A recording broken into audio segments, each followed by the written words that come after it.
classic Greek sites like this aren't only in Greece. We've been to some in Spain. There are really amazing ones in Jordan. And today's episode is not here. This is a wonderful site that you'll have to wait a couple of months to hear about. But today's episode, we took Coach to the closest thing to Greece that we could get in Italy, Paestum. And Paestum is an amazing ruin in and of itself, and one that's worth being on your bucket list. And if you don't believe me, stick around. I'll show you why.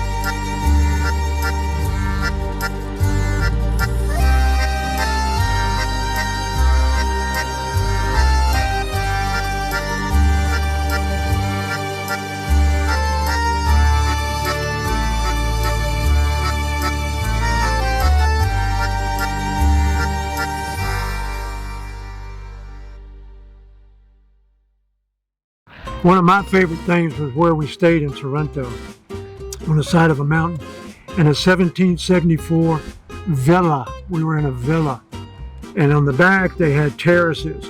Our terrace overlooked the Bay of Naples, and right in your face was Mount Vesuvius, and to your left was the Isle of Capri. Unbelievable. And when you left there and you drove out of the driveway, you were on the Amalfi Highway. The Amalfi Highway was great, especially we left really early in the morning because we were going to Paestum. You know, you want to get to these archaeological sites as early as possible to avoid crowds, although it wasn't that crowded when we were anywhere really except for the Vatican. But we drove the Amalfi before it was super crowded, and so there were a couple of places we had to stop. We chose to stop and have some coffee right on the cliffside of Positano, and I know you were kind of struck by that. It was absolutely, you looked down and all you saw was rows of houses right down into the Mediterranean Sea. And off in the distance was when you came around the curve of that one mountain. And you just kind of felt like a mountain goat, just hanging on. Cars going down, of course the streets were very, very narrow. But that was breathtaking. That was breathtaking. Yeah, I thought that was really beautiful. I had actually spent a couple of days there with my family, staying in one of those little houses that were also precariously hanging off the cliff. And it was just super nice, and there's really great restaurants. And if you have time on your next trip to Rome, you'll have to stop into Positano. But that whole drive was nice. We walked along the beach down there and found a bunch of pottery and I have it on my coffee table. And that was, you know, even their flotsam there is historic, right? I think that float up the ceramics, and oh man, and I loved that. And then it leads right off to Salerno. A lot of people don't go to Paestum, especially from Sorrento, but what was it, about an hour and a half? Yeah, and it was a great drive, great, beautiful. I mean, how could you not want to be on that historic highway? I mean, you're hanging on the edge of a mountain, no room. How we got by those buses is still beyond me.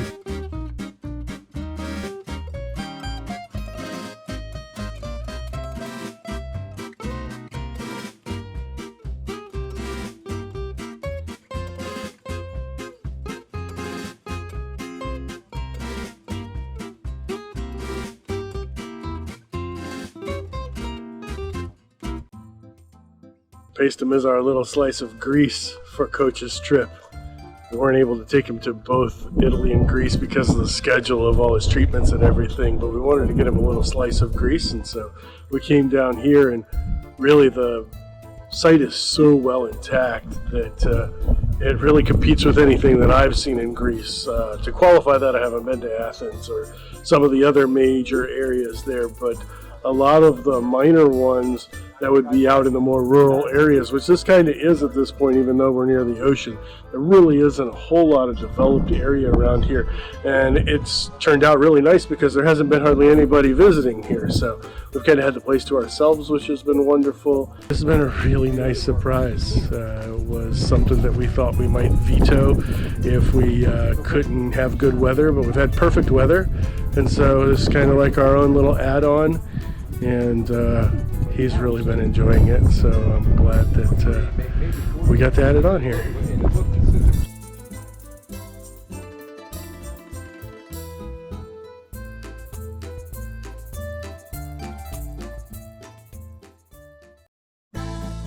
Up until this point, Coach had known a lot about Rome and Pompeii and Herculaneum because they were on his bucket list, but we wanted to do a couple of add-ons, and he got super excited when he saw the first Greek temple. One of the things, though, that wasn't quite as exciting was it was crowded in the town, and we had to look around, and we were going looking for some food, and we saw this beautiful church, and luckily for us, most of the people were there to actually go to a wedding. So we did have the site to ourselves, which is something that we really wanted. But first we had to eat, because with Coach you have to make sure that you keep him fueled before you go into the site, and we went just around the corner and we found a burger shop, which isn't very traditional, but it was kind of epic. Look at the size of this burger.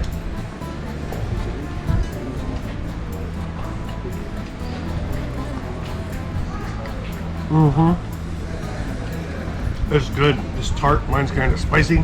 It's probably all over my face like a good burger should be. Paestum is a really interesting place, and for those of you who may just be passing through the area or don't have time or interest to go into the actual archaeological site, you can see all three main temples and the ecclesiastrion, which you see right now, which are the main four Greek sites and structures in Paestum itself. And you can see this because a road was cut right through the archaeological site, and now they've only excavated about 25 hectares of the area. The whole entire site was about 120, but you can get a nice view of it from the street. I am glad, however, that the guy who built this street ended up in jail, which I think is the way we should treat anyone who wantonly destroys an archaeological site. But do make sure you stop by. There's some nice little restaurants and things to see. It's right by the shore if you're more into the beach, but at least get some sort of flavor for Greece. And then if you do have the 12 euros, I highly suggest that you actually do go into the site, because this site is absolutely magnificent, especially up close.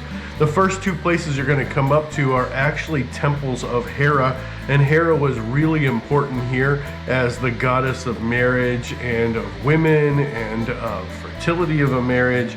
And the first one that you come to is actually the second temple of Hera, and this one's actually probably the most beautiful temple there. It was built in about 460 BCE, and it's a little bit different than the first one because it actually has shrines in it to different gods, including Zeus, who she was married to, and Poseidon, because it's by the ocean, and some other god that they're not even sure which one yet.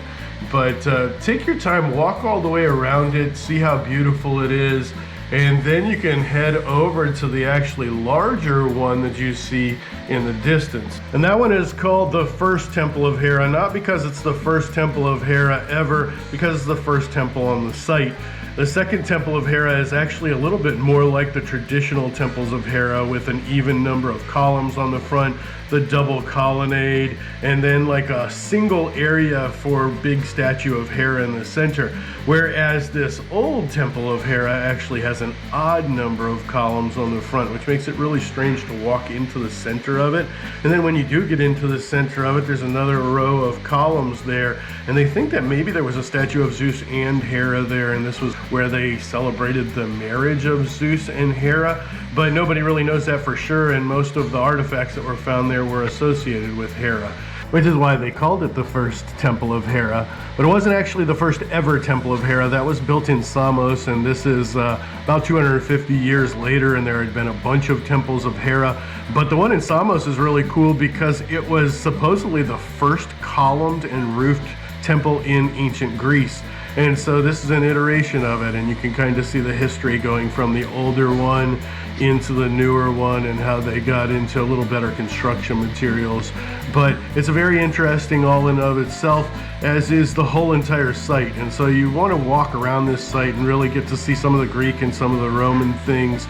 And as you do, you can have conversations, and sometimes those conversations will have to do with this site, sometimes they'll have to do with other things, and if you're with Coach, sometimes it just has to do with history in general. Talking about the Phoenicians, when they left present-day Lebanon and the coast of Jordan and moved to North Africa and started a colony called Carthage, and they became the Carthaginians. And I'm trying to remember the date, but they had 3 wars with the Romans called the Punic Wars. And the Romans called them Punic because that was Phoenician in their language.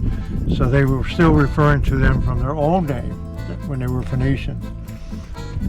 But I think everybody knows in history the last Punic War was on the plains of Zuma.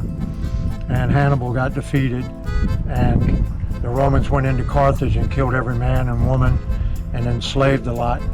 And then what they did was they sowed salt into the soil where they couldn't grow crops, so they weren't going to flourish again. Because the Romans would beat them, they'd build back up, the Romans would fight them again, and the third time the Romans said, we're going to finish you off, and basically that's what happened. And what happened with us was more often than not, we'd end up in these little huddles discussing the site or discussing history in general or just being pals. And that was fun. And then there was also little like touches here and there that we really enjoyed, like the use of a pomegranate, which was really important to Hera. Our first pomegranate tree, and that's unbelievable. 70 years old, never seen one. Do you like pomegranate? No. Ah, there you go. Yeah. I know eventually you'll go over to the Acropolis and all that, but don't you feel like you're kind of there already? It definitely has the flavor of it. Definitely, 100%. And I've never been to Greece, but I've been told that that's about the only real significant thing. The Acropolis? He wasn't told that by me. But it is definitely, these are very, very complete ruins. Right. There's a lot of really awesome stuff in Greece, but to find it this complete outside of Athens, hopefully I'll find some, but I haven't seen any so far in my travels that are this complete outside of Athens. Yeah, that's great. What happens with a lot of places is just like what happened with Rome. Tear it down and use it somewhere else. Yeah, or they just build on top of it, right? And if they don't build on top of it, then this is what you get. Everything ends up preserved. They're not having to peel away a whole lot of society to find this part. Now, we were walking down that main road, and you could see that portions of it still went under that road. So we're probably on half or less of the site. There's an explanation over there. But this half of the site is really well preserved because it doesn't look like any of our more modern civilizations built on top of it. And half the fun was just walking through this central portion of Roman ruins on a Roman road with the backdrop of Greek architecture and Greek temples.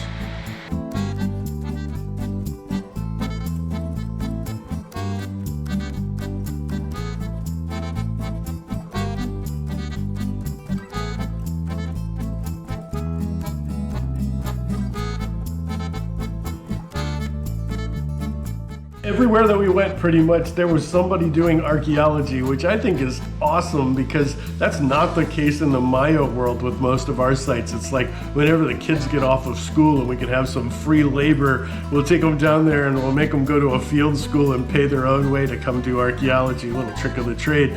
But they're doing it year round. A little bit more in the summer. When I was in Pompeii the first time, I actually got to talk to some of the archaeologists and go in and do a little brushing and look at a little piece of pottery. But at Paestum, we ran into some archaeologists that were working when we were there, and they gave us some really cool access. They told us about what they were doing, and they had just found a skeleton. And so I wasn't able to take any footage of it, guys. It hasn't been recorded yet, but we got to go in and actually look at the skeleton that they had just pulled up from somebody that had lived and died in Paestum years and years ago. And that was really awesome. And I know Coach got a big kick out of that, and he got to talk about Harvard and stuff, which I'm sure made him happy.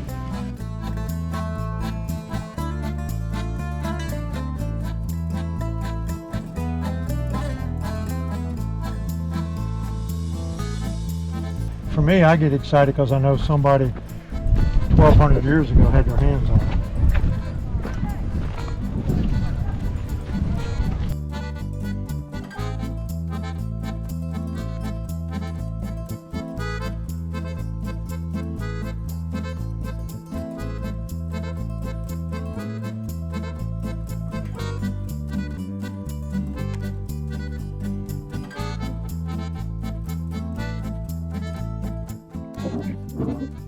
So everywhere you look, there's rim sherds, and there's other pottery sherds. And so over here. everybody who was over there digging, they were getting down into superstructures and things like that. They even found a body that they showed me. We decided not to show it on here, but it was a nice skeletal remains, all fully intact and articulated. Really beautiful. And then they had stacks and stacks of bigger sherds and things that they had found, but nothing seemed to be intact. And honestly, you don't have to be an archaeologist to find things here. Every few square inches, there's a little piece. But do not take them home, because I am sure, number one, that I wouldn't like you. And number two, the police wouldn't like you. And number three, customs wouldn't like you. And between the three of us, one of us is gonna get you about it. So leave the little sherds on the ground, put them back. If they look like they're buried under something, just leave them intact. It's cool though. It's cool to have that much history just laying here.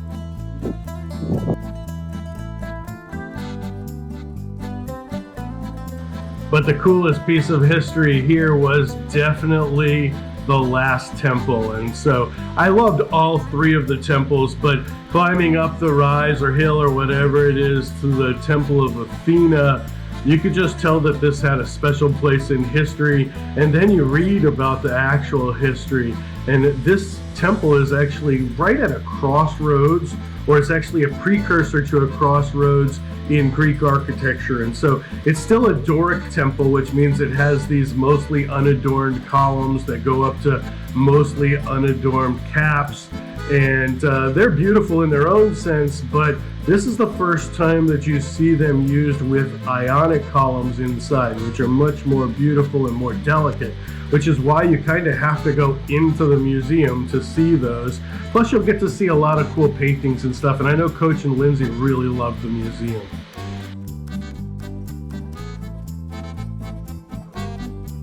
While we were at Paestum, I liked the museum a lot. I noticed that Corey had on the diver's shirt today from probably the most famous mural there.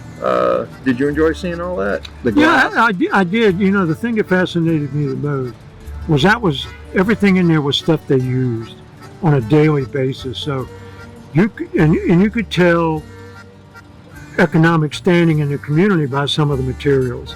Remember, some of the materials were really fancy and well done, and others were more practical for use. But I think it really gave a good picture of what was going on there. Yeah, I enjoyed it. Yeah, I did. You know, and the Greek temples, Athena's temple was beautiful. It was as pretty as any Greek temple I imagine that's over on the Peloponnesian Peninsula. I agree. I think it's probably better than the Parthenon to see three of them intact. Yeah, on Italian, quote-unquote Italian soil. But I'm glad the Romans saw fit not to destroy them and allow them to stay. That speaks well for, you know, as we all know, history-wise, that the Romans were the first ones to use history as a learning tool and understand the value of remembering things that happened in the past to use for the future. That credit's given to the Romans. And that was a prime example of it, I think. Fascinating. We only had 8 days where Coach could get away with between treatments and things like that, because he's still trying to fight this cancer and we're all rooting for him. So we couldn't actually go Italy and Greece, but I knew that Italy and Greece, or Italy and Jordan, or Greece and Jordan would have been his ultimate bucket list trip. And the closest thing that I could get to him was to take him to a Greek site in Italy, and it was just right down the street essentially from where we were staying. So we went to this little place called Paestum, and I didn't have a lot of expectations. I had seen a couple of pictures, and it just it made my day. It made my whole entire trip, really, because the quality of the restoration and the quality of the preservation of specifically the three main temples there, they've got to rival the Acropolis, but they are amazing. And if you are not going to get a chance to go to Greece, but you are lucky enough to go to Italy, make sure you go down to Paestum, because there wasn't hardly anybody there, and it was like a jewel in our trip. Absolutely amazing.